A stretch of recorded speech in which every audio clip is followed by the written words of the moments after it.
Sri Lanka's most powerful news brand.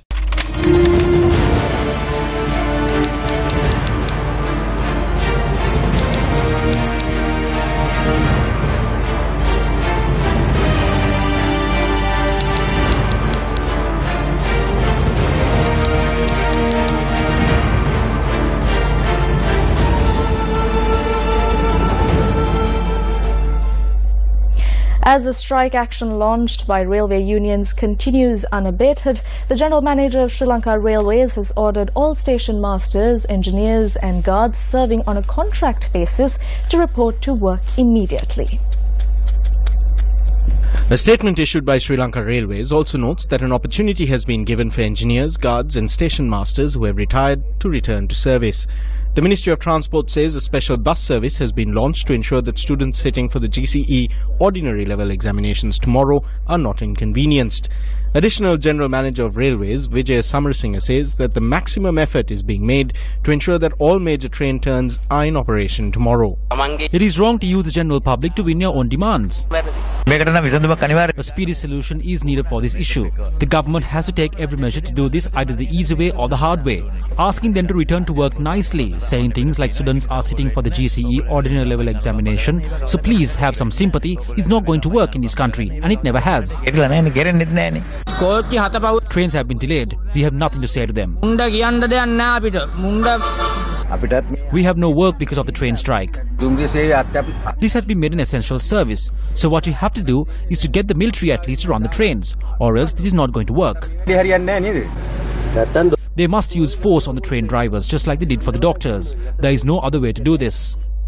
Meanwhile, representatives of the unions that are participating in the strike convened this evening.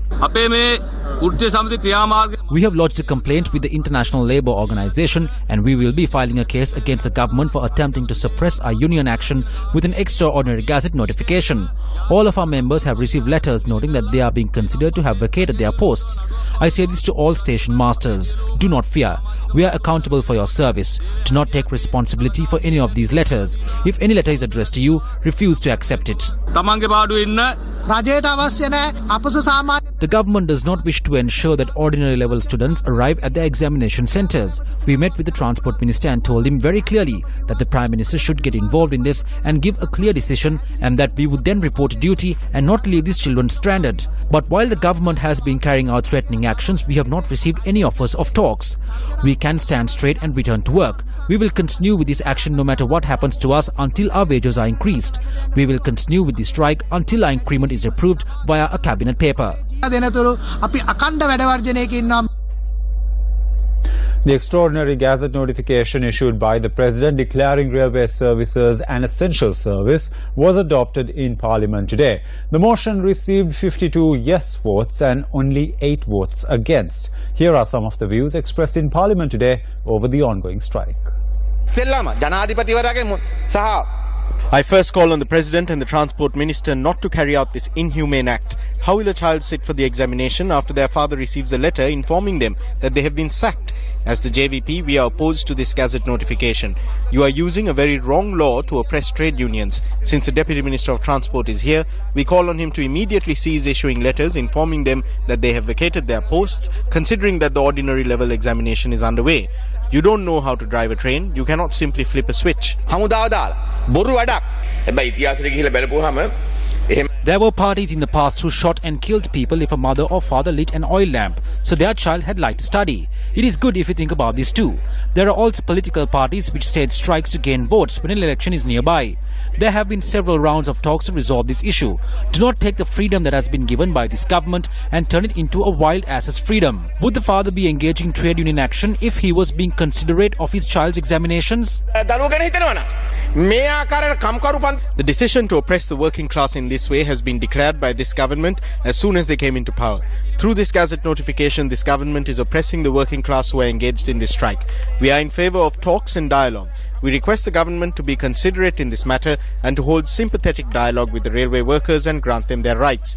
The government should not be poring over old and rotted law books looking for ways to oppress the working class. Remember that this government has been named the Good Governance Government. The opposing Mahinda Chintaniya and Mahinda regime did not have this meaning, and while they may have done what they wanted, the Good Governance Government cannot do so. Therefore, we believe that you will work out of respect for that word. It should be your duty to hold talks with the trade unions and resolve these matters. You cannot resolve this matter like a blind man beating everyone around him with a pole. If there is someone behind this action, then you must reveal that too. This is also your duty as a government. It is disappointing that the Public Security Ordinance has been used to issue a gazette encompassing the railway service and all related services. It is clear through this that this democratic government is unable to resolve problems. If the government thinks that it can oppress the dissent of trade unions and then turn it into a victory, then the government is mistaken. The government will fail. We call on the government to withdraw this serious order and to also withdraw the notifications of employment termination. There are about 500,000 students sitting for the examinations this month. When you want to get new vehicles for ministers or new officers or other facilities, then you submit supplementary estimates here and approve the spending of billions of rupees. But there is no room in your hearts or no wish to provide for the reasonable demands of the railway workers. Today you are using essential services gazettes to bring railways under military control, and you are hitting two birds with one stone. One factor is the conflict you are creating between the military and working people. The Secretary to the President spoke with these unions for 4 hours. During these talks, it was brought up that the examinations have been gazetted and that union action should be postponed. I wish to table the letter that was signed following this discussion. This has been signed by the Secretary of the Locomotive Engineers Union and the Secretary of the Ministry of Transport. This letter states that as per consensus reached with the Transport Secretary, the strike will be suspended. This was signed on the 8th of December. We were forced to declare it an essential service because despite this agreement, they staged the strike anyway.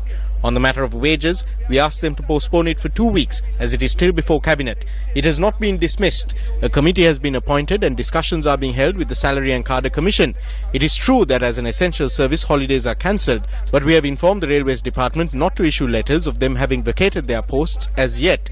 But if they continue to refuse to turn up, then we will have to do it. The reason being that we must provide this service to the people of this country.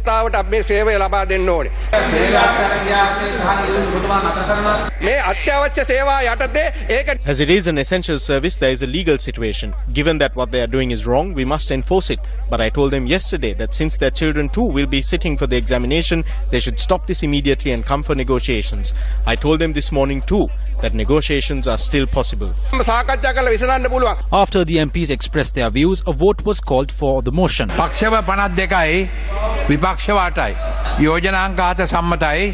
While the Constitutional Assembly also convened in Parliament today, the Speaker had to suspend the sitting due to the absence of the members who were scheduled to speak.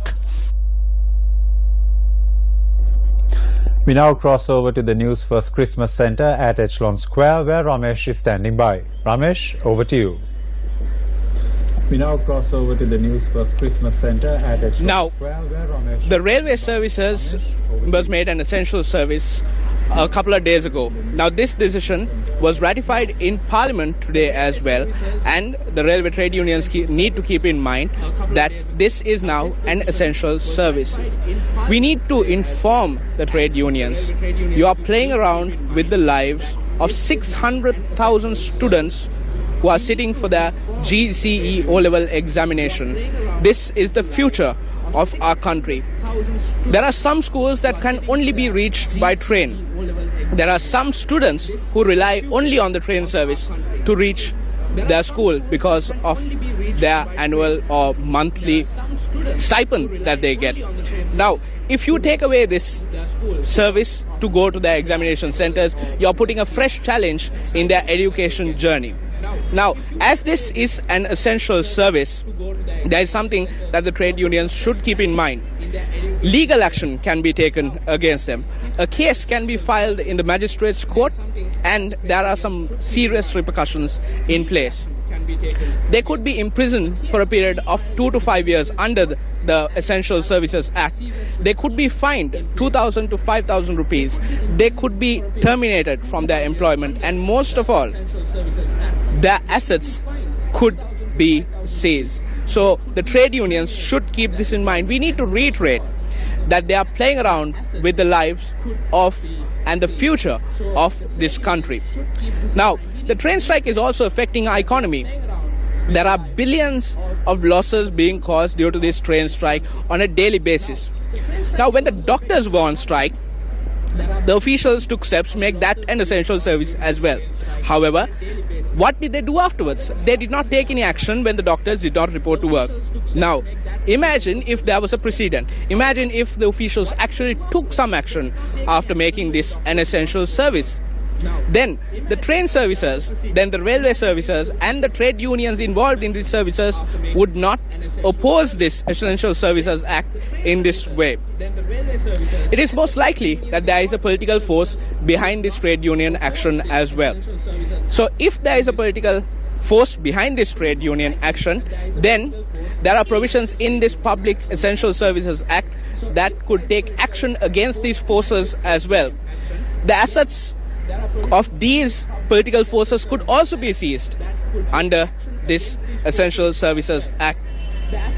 Maybe what we need now is some decisive action like that taken by Singaporean President Lee Kuan Yew. Let's turn our attention to some of the views expressed by Lee Kuan Yew when he was faced with a strike by pilots. I can tell you that when I met the SIA pilots, I didn't meet them on TV. I met them face to face, 5 feet across the table, so they can see me and see whether I'm still vigorous, able to campaign and take them on. And I offered them 2 choices. Either you argue, you stop this intimidation, which is what it was, ruining his reputation, millions of dollars worth of advertisements and sales ruined within a matter of 2 weeks. I gave them a choice. Continue this, and I will, by every means at my disposal, teach you and get the people of Singapore, help me teach you a lesson you won't forget. And I'm prepared to start all over again, or stop it, get back to work, restore discipline, then argue your case. Took them 65 minutes, and they decided, okay, it isn't worth the fight. Why? Because they know they'll lose. They know that I'm prepared to ground the airline. They know that I can get the airline going again without them. And let there be no mistakes about this. Whoever governs Singapore must have that iron in him, or give it up. This is not a game of cards. This is your life and mine. I've spent a whole lifetime building this. And as long as I'm in charge, nobody's going to knock it down.